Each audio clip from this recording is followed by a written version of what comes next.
بسم اللہ الرحمن الرحیم نون والقلم وما یسطرون ما انت بنعمت ربک بمجنون۔ نون اسی طرح حروف متقطعات میں سے ہے جیسے اس سے قبل صاد، قاف اور دیگر فواتح سورہ گزر چکے ہیں۔ قلم کی قسم کھائی جس کی اس لحاظ سے ایک اہمیت ہے کہ اس کے ذریعے سے تبین و توضیح ہوتی ہے۔ بعض کہتے ہیں کہ اس سے مراد وہ خاص قلم ہے جس سے اللہ نے سب سے پہلے پیدا فرمایا اور اس کو تقدیر لکھنے کا حکم دیا، چنانچہ اس نے اب تک ہونے والی ساری چیزیں لکھ دیں۔ سنن ترمذی تفسیر سورۃ نون والقلم وقال الالبانی صحیح۔ یسطرون کا مرجع اصحاب قلم ہے جس پر قلم کا لفظ دلالت گرتا ہے، اس لیے کہ اگر کتابت کا ذکر کاتب کے وجود کو مستلزم ہے، مطلب ہے کہ اس کی بھی قسم جو لکھنے والے لکھتے ہیں یا پھر مرجع فرشتے ہیں، جیسے ترجمہ سے واضح ہے۔ یہ جواب قسم ہے جس میں کفار کے قول کا رد ہے۔ وہ آپ کو مجنون، دیوانہ کہتے تھے۔ یا ایھا الذی نزل علیہ الذکر انک لمجنون، سورۃ حجر۔ وَإِنَّ لَكَ لَأَجْرًا غَيْرَ مَمْنُونٍ وَإِنَّكَ لَعَلَىٰ خُلُقٍ عَظِيمٍ فَسَتُبْصِرُ وَيُبْصِرُونَ بِأَيِّكُمُ الْمَفْتُونُ إِنَّ رَبَّكَ هُوَ أَعْلَمُ بِمَنْ ضَلَّ عَنْ سَبِيلِهِ وَهُوَ أَعْلَمُ بِالْمُهْتَدِينَ فَلَا تُطِعِ الْمُكَذِّبِينَ وَدُّوا لَوْ تُدْهِنُ فَيُدْهِنُونَ۔ فریضت نبویت کی ادائیگی میں جتنی زیادہ تکلیفیں برداشت کیں اور دشمنوں کی باتیں تو نے سنی ہیں، اس پر اللہ تعالیٰ کی طرف سے نہ ختم ہونے والا اجر ہے۔ من کے معنی قطع کرنے کے ہیں۔ خلق عظیم سے مراد اسلام، دین یا قرآن ہے۔ مطلب ہے کہ تو اس خلق پر ہے جس کا حکم اللہ نے تجھے قرآن میں یا دین اسلام میں دیا ہے۔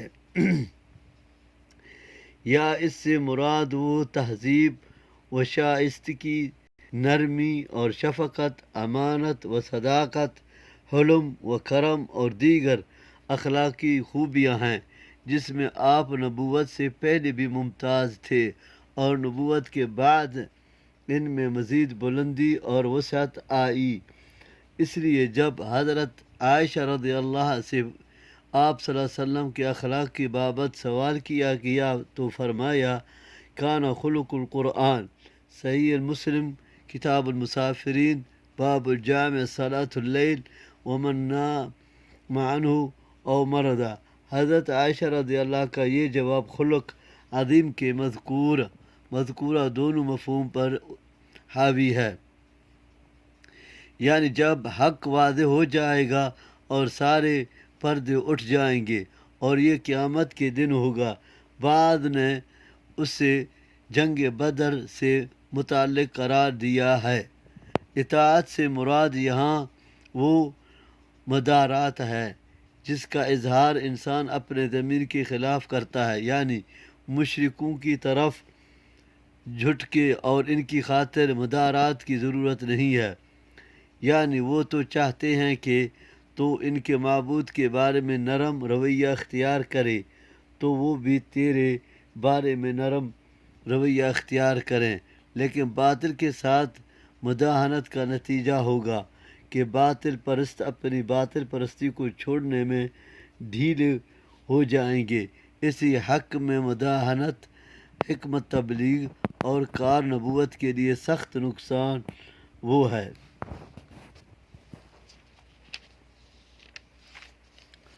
وَلَا تُطِعْ كُلَّ حَلَّافٍ مَّهِينٍ هَمَّازٍ مَّشَّاءٍ بِنَمِيمٍ مَّنَّاعٍ لِّلْخَيْرِ مُعْتَدٍ أَثِيمٍ عُتُلٍّ بَعْدَ ذَلِكَ زَنِيمٍ أَن كَانَ ذَا مَالٍ وَبَنِينَ إذا تتلى عليه آياتنا قال أساطير الأولين سنسمه على الخرطوم إنا بلوناهم كما بلونا أصحاب الجنة إذ أقسموا لا يصرمنها مصبحين ولا يستثنون فطاف عليه طائف من ربك وهم نائمون فأصبحت كالسريم فتنادوا مصبحين أن اغدوا على حرثكم إن كنتم صارمين فانطلقوا وهم يتخافتون ألا يدخلنها اليوم عليكم مسكين. یہ ان کافروں کی اخلاقی پستیوں کا ذکر ہے جن کی خاطر پیغمبر کو مداہنت کرنے سے روکا جا رہا ہے. یہ صفات ذمیمہ کسی ایک شخص کی بیان کی گئی ہیں یا عام کافروں کی. پہلی بات کا مأخذ اگرچہ بعض رویتیں ہیں مگر وہ غیر مسند ہیں، اس لیے مقصود عام یعنی ہر وہ شخص ہے جس میں مذکورہ صفات پائی جائیں. ذنیب ولد الحرام یا مشہور بدنام یعنی مذکورہ اخلاقی قباحتی کا ارتکاب وہ اس لیے کرتا ہے کہ اللہ نے اسے مال اور اولاد کی نعمتوں سے نوازا ہے، یعنی وہ شکر کے بجائے کفر نعمت کرتا ہے.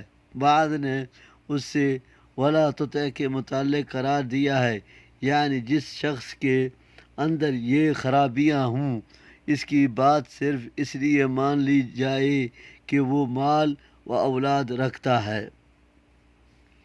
بعض کے نزدیک اس کا تعلق دنیا سے ہے. مثلا کہا جاتا ہے کہ جنگ بدر میں ان کافروں کی ناکوں کو تلواروں کا نشانہ بنایا گیا، اور بعض کہتے ہیں کہ یہ قیامت والے دن جہنم کی علامت ہوگی کہ ان کی ناکوں کو داغ دیا جائے گا، یا اس کا مطلب چہروں کی سیاہی ہے جیسا کہ کافروں کے چہرے میں اس دنیا سیاہ ہوں گے.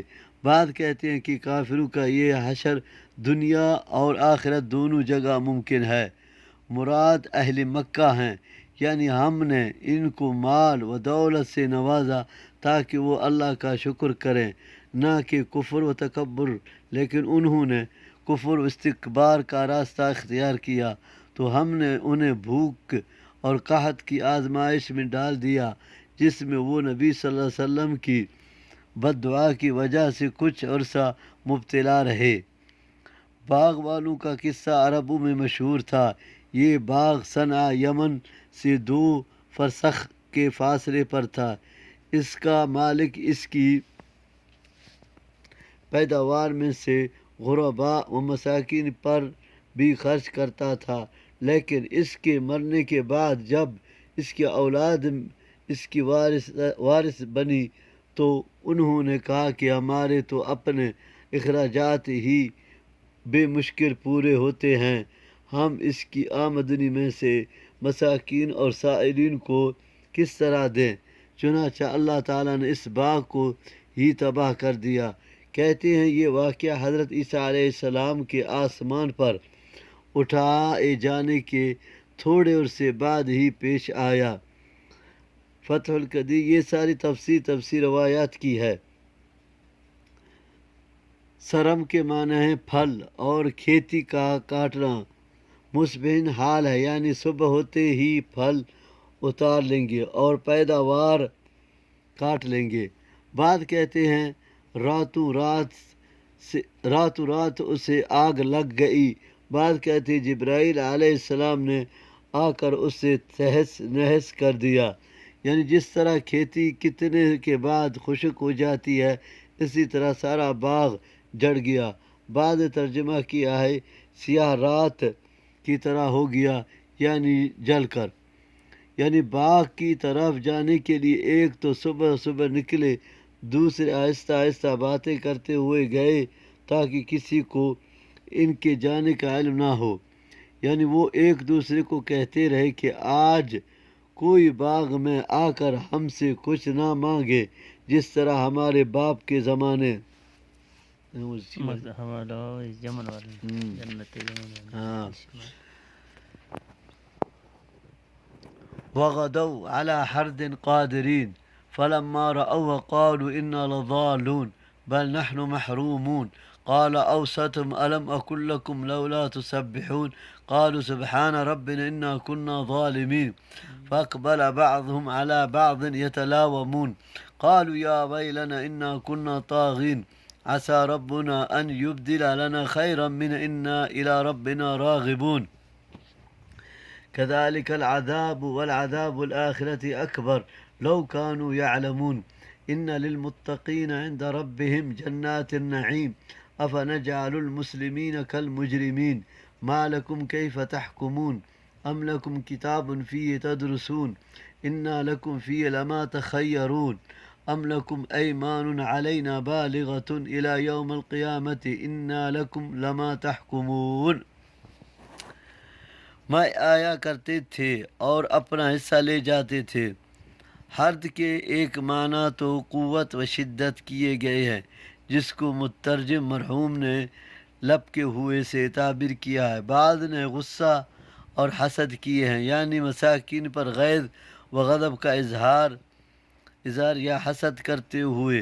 قادرین حال ہے یعنی اپنے معاملے کا انہوں نے اندازہ کر لیا یا اپنے ذہن میں انہوں نے اپنے باغ پر قدرت حاصل کر لی یا مطلب ہے مساکین پر انہوں نے قابو پا لیا یعنی باغ والی جگہ کو راکھ کا ڈھیر یا اس سے تباہ برباد دیکھا. یعنی پہلے پھل تو ایک دوسرے کو کہا پھر جب غور کیا تو جان گئے کہ یہ آفت زدہ تباہ شدہ باغ ہماری باغ ہے جس سے اللہ نے ہمارے طرز عمل کی پاداش میں ایسا کر دیا ہے اور واقعی یہ ہماری حرمانی نصیبی ہے. بعد نے تسبیح سے مراد یہاں انشاء اللہ کہنا مراد لیا ہے یعنی اب انہیں احساس ہوا کہ ہم نے اپنے باپ کے طرز عمل کے خلاف قدم اٹھا کر غلطی کا ارتکاب کیا ہے جس کی سزا اللہ نے ہمیں دی ہے. اس سے یہ بھی معلوم ہوا کہ مصیبت کا عزم اور اس کے لیے ابتدائی اقدامات بھی ارتکاب مصیبت کی طرح جرم ہے جس پر مؤاخذہ ہو سکتا ہے. صرف وہ ارادہ معاف ہے جو وسوسے کی حد تک رہتا ہے. کہتے ہیں کہ انہوں نے آپس میں عہد کیا کہ اب اگر اللہ نے ہمیں مال دیا تو اپنے باپ کی طرح اس میں سے غربا مساکین کا حق بھی ادا کریں گے. اس لیے ندامت توبہ کے ساتھ رب سے امیدیں بھی وابستہ کیں یعنی اللہ کے حکم کی مخالفت اور اللہ کے دیے ہوئے مال میں بخل کرنے والوں کو ہم دنیا میں اسی طرح عذاب دیتے ہیں اگر ہماری مشیت اس کی مقتضا ہو. لیکن افسوس وہ اس حقیقت کو نہیں سمجھتے اس لیے پرواہ نہیں کرتے. مشرکین مکہ کہتے تھے کہ اگر قیامت ہوئی تو وہاں بھی ہم مسلمانوں سے بہتر یہ ہوں گے جیسے دنیا میں ہم مسلمانوں سے زیادہ آسودہ حال ہیں. اللہ تعالیٰ نے ان کے جواب میں فرمایا یہ کس طرح ممکن ہے کہ ہم مسلمانوں یعنی اپنے فرمان برادروں کو مجرموں میں یا نافرمانوں کی طرح کر دیں.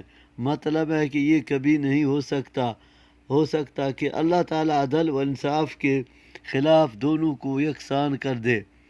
جس میں یہ بات لکھی ہو جس کا تم دعویٰ کر رہے ہو کہ وہاں بھی تمہارے لیے وہ کچھ ہوگا جس میں تم پسند کرتے ہو یا ہم نے تم سے پکا عہد کر رکھا ہے جو قیامت تک باقی رہنے والا ہے کہ تمہارے لیے وہی کچھ ہوگا جس کا تم